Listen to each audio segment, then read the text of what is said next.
Oi, filho. Amém. 16, primeiro em diante. Isso, aperta aí. Davi é Aperta ali ungido na por boca. rei. Ah,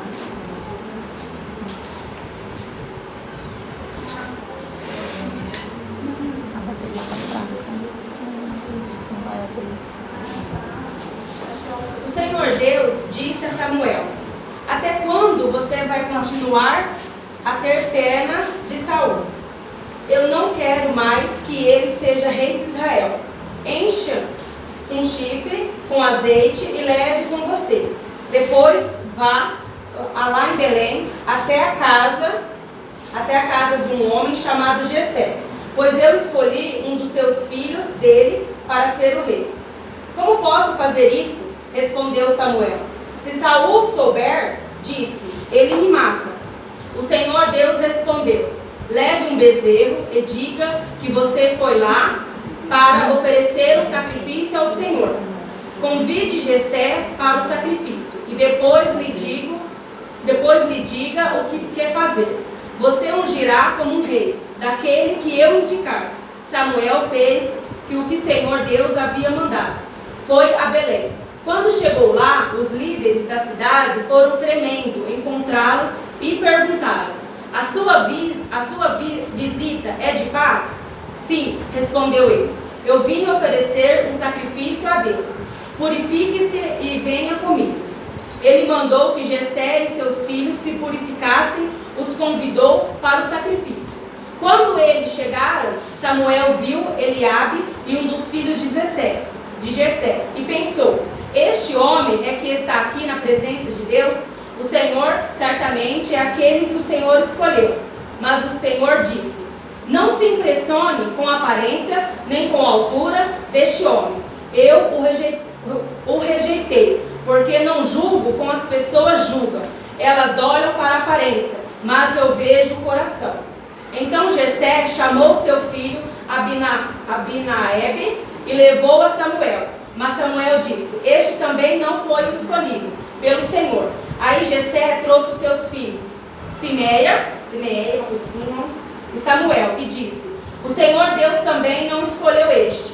Assim Jessé apresentou a Samuel 7 dos seus filhos. E Samuel disse: o Senhor Deus não escolheu nenhum deste. E perguntou a Jessé: você não tem mais nenhum filho? Jessé respondeu: tenho, mas o caçula. Mas ele está fora e tomando conta das ovelhas. Então mande chamá-lo. Disse Samuel: não, nós não vamos oferecer o sacrifício enquanto ele não vier. Aí Jessé mandou buscá-lo para um belo rapaz, saudável e dos olhos brilhantes. E o Senhor disse a Samuel: e este mesmo, unja.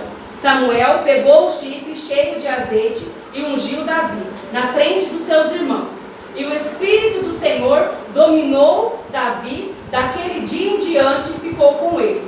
E Samuel voltou para Ramá. Amém? Amém. Olha, irmão, Deus falou no meu coração para trazer essa palavra de Davi. E é uma palavra assim, eu creio que muito abençoada por Deus, né? Porque Samuel, ele era um profeta de Deus. Ele obedecia o que Deus mandava. Então Deus pegou e falou para Samuel. Porque ele tinha dó, né? Tinha pena de Saul. Só que Deus, eu creio que Deus já chegou no teu limite com Saul. Porque Saul, ele era o rei do povo de Israel.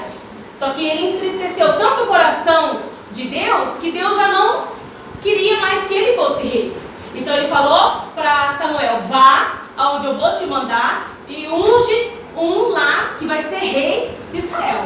Aí Saul, ele temia também, não só a Deus, mas ele também temia Saul, porque Saul, ele era o rei. Então Deus em primeiro lugar, mas Saul era o segundo, ele era o rei, então ele mandava no Samuel.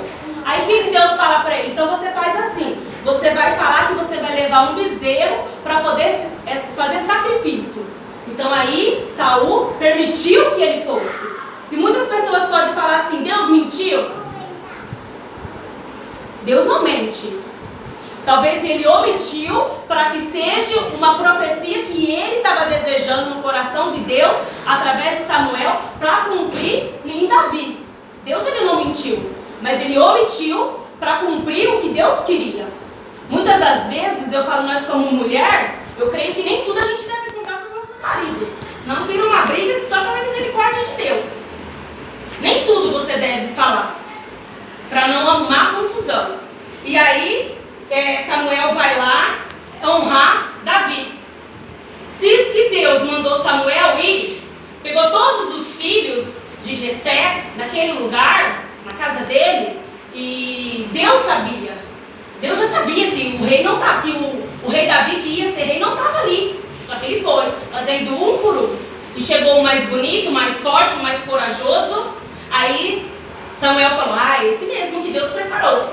Então vamos que é esse. Aí Deus fala assim, não vá pela aparência, não vá pela boniteza, não vá por ser forte, por ser alto. Não é esse que eu quero. Porque Deus vê pelo coração. Não pela boniteza, não pela aparência, mas o que você tem no coração. Se o teu coração for puro e sincero para Deus, Deus se agrada de um coração puro e sincero. E aí, todos os filhos de Jessé chegando, né, e não era. Aí o pai se lembrou, eu tenho um, mas ele está lá no campo, ele está lá cuidando das ovelhas. Aí Deus fala o que para ele? Para Samuel, manda chamar, manda buscar. E quando ele já vem chegando, Samuel olha e já se agrada, com os olhos brilhantes, né? Com os olhos brilhantes. Então ele se agrada e fala, Samuel, é esse que eu vou ungir dentro da casa dos seus pais, na frente dos seus irmãos. É esse que eu vou ungir, é esse que eu quero para ser rei, porque eu estou olhando pelo coração. Ele é o menor, mas eu estou olhando pelo coração. Então, então Samuel unge o rei, né, que é o Davi. A hora que ele unge, irmãos, o que acontece? O poder de Deus se opera em Davi. Davi ele cuidava das ovelhas, ele tinha um coração puro, sincero, mas ele não tinha o Espírito de Deus. Então naquele tempo tinha que ser um profeta. E muitos percebem aqui, a hora que ele vá, a hora que um profeta chega na casa de alguém, o que as pessoas falam? O que ele perguntou ali? Você vê em paz? Por quê? Porque o profeta, eu creio que através da boca de Deus, ou você abençoa, ou você pode amaldiçoar também. Porque a pessoa temia. Você vê em paz? Não, eu vim em paz. Aí então pode entrar. Né? E aí ele pega e unge Davi na frente dos seus irmãos. E o poder de Deus se inspira nele. Antes ele não tinha o poder de Deus. Então Deus unge Davi. Aí Davi faz o quê? Ele vai lá para ser rei? Não. Ele se apodera do Espírito de Deus e volta para onde? Para cuidar das ovelhas. Agora o que eu quero trazer para a gente? Talvez a gente pense que a gente não tem capacidade de falar do amor de Deus, de pregar a palavra que Deus quer que a gente prega. Só que aí é que está. Quem vai ungir vocês são Deus. É Deus. Não somos nós, não são as pessoas. É Deus que vai ungir. Simplesmente faça o que Deus está mandando. Não precisa pregar numa igreja ou abrir uma igreja. Você pode, eu creio que cada um aqui tem capacidade de pregar na sua casa. Através do teu testemunho para a sua família. Porque eu creio aqui que em primeiro lugar é a família. Em primeiro lugar, o teu testemunho maior é dentro de casa. É mostrando para os seus filhos, é mostrando para o seu marido, é mostrando para a sua família a tua diferença. Talvez a gente chora muito porque a nega é chorona, mas Deus quem vai ungir, quem vai estar comigo é Deus. Então não se preocupe, porque Deus ele sabe de todas as coisas. Mas você viu que Saul ele era rei. E ele começou a desagradar o coração de Deus. O que Deus fez com Saul? Né? Ele retirou o Espírito Santo dele. Porque Saul já queria dominar o rei, né? O rei já queria dominar com a força dele. Ele já não queria fazer mais como Deus queria que ele fizesse. Então aí o que começou? O espírito mau se amundiou nele, se apoderou dele. Por quê? Porque ele escolheu. Quantas das vezes a gente está no caminho do Senhor, várias pessoas estão no caminho do Senhor e quer sair da presença de Deus. E acha que sai da presença de Deus, o Espírito de Deus vai estar com ela. E acaba fazendo as vontades da carne, a vontade do mundo, as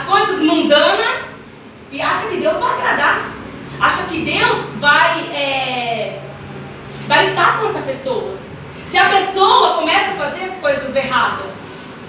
Eu creio que Deus não está, Deus não habita. Mas, com a mente fechada, as pessoas acham que está. Só que Deus, Ele é fiel para perdoar os nossos pecados se nós confessarmos. Se nós confessarmos, Deus vai nos perdoar. Deus renova de nós o nosso espírito. Porque Deus, Ele amou o mundo de tal maneira que deu seu único filho para morrer na cruz. Então a gente não precisa se preocupar. A gente tem que perseverar, a gente tem que buscar, a gente tem que orar, a gente tem que jejuar, porque quem dá a última palavra é Deus. E que a gente possa fazer a diferença nessa igreja. Porque cada um aqui é escolhido do Senhor. Cada um aqui tem um dom. Não é o meu dom que vai ser melhor do que o Negueba, não é o do Negueba que vai ser o melhor nosso, não. Eu creio aqui que a gente junto, entrelaçado como uma planta, a gente vai poder fazer a vontade do Pai, a vontade de Deus nessa igreja. Para que as pessoas possam ver o nosso Deus em nossas vidas. Porque a nossa igreja é uma igreja lotada de gente. Amém por isso. Mas teme a Deus? Tem o Espírito Santo de Deus? E se Deus voltar hoje, eles vão também? Ou vai ficar? Que a gente possa estar se arrependido mesmo, buscando a Deus. E a gente, eu creio que quando Deus colocou esse dom na minha vida, foi tão maravilhoso, que hoje eu não se preocupa assim com nada. A gente sabe que tem que trabalhar, porque se a gente não trabalhar, a gente não vai ganhar.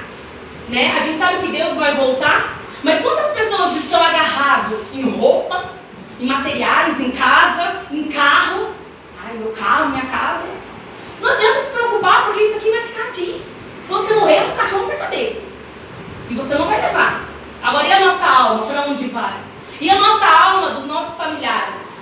Eu sei que a salvação é individual, cada um busca a sua. Mas nós, que temos o Espírito Santo de Deus, a gente tem que fazer a diferença para a nossa família ver. Pelo menos a nossa família. Aonde a gente passar. Os nossos amigos.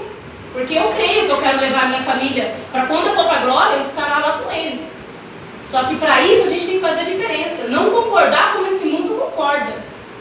E não se apegar para as coisas aqui da terra. A gente tem que ver o quê? O alto. Ver na onde? No céu. Buscar quem? A Deus. E buscar a Deus verdadeiramente. Em espírito e em verdade. E eu creio que quando mais a gente busca, mais a gente vai se achegar mais a Deus. A gente começa a ouvir, a gente fica sensível para ouvir a voz de Deus. Para ouvir o que Deus está falando para a gente. Só que a gente tem que abrir o nosso coração para deixar Deus trabalhar. Porque se a gente endurecer, Ele não vai entrar. Ele não é igual ao inimigo, que ele entra fazendo ruaça, traz bebida, traz prostituição, traz um monte de coisa. Agora Deus não, Ele fica aqui, ó, batendo. Se você abrir, amém. Se você não abrir, amém também. Porque Deus, Ele não precisa da gente. Só que a gente precisa dele. Eu creio nisso. A gente precisa dele. Se a gente abandonar Deus, Ele vai continuar sendo Deus. Só que se a gente abandonar Deus, as consequências vêm através dos erros que nós mesmos praticamos ou vai pelo caminho errado. Então deixa Deus fazer morada.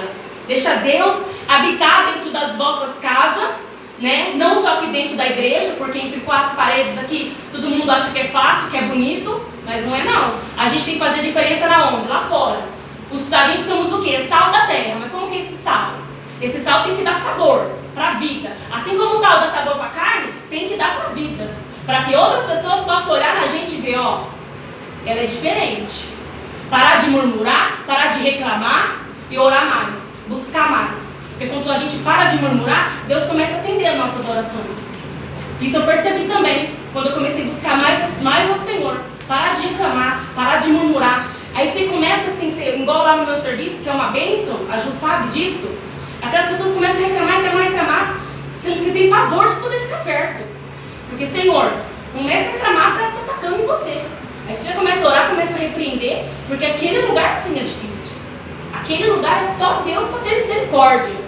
Né? Orar e vigiar para não cair. E aqueles que cair, que a gente possa ser como Deus quer, dar a mão e erguer, não ficar metendo pedra, falando mal e só achando que é tal e não é ninguém. Amém? Amém. Acabou. Amém. Amém. Amém.